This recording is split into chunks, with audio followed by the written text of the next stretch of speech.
you're approaching or already in retirement, your main financial priority is to ensure that the money you've saved lasts for as long as you need it. Taking too much out of your portfolio at the wrong time can have serious consequences. Market volatility can also limit your options. So you need to think very carefully about what's called your withdrawal strategy.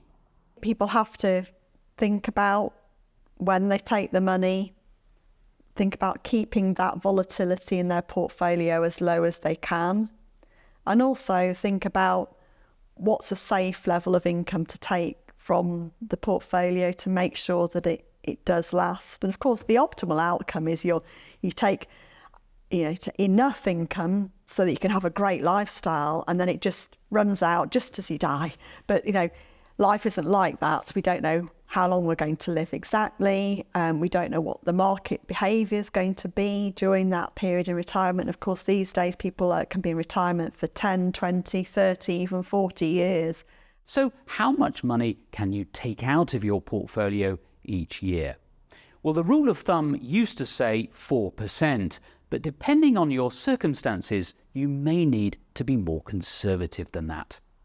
We're in different times now, and there's been a lot of research to show that 4% may be too much.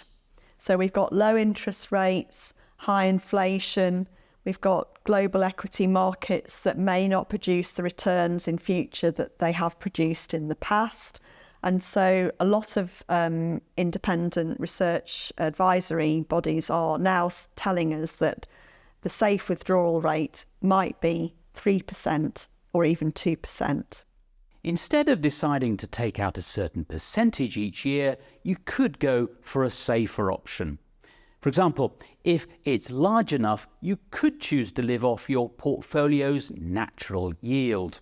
So that's the income that your capital naturally generates as you're investing. So that could be in the form of dividends from shares, or the income bit that comes out of a fund that's invested with income as its goal.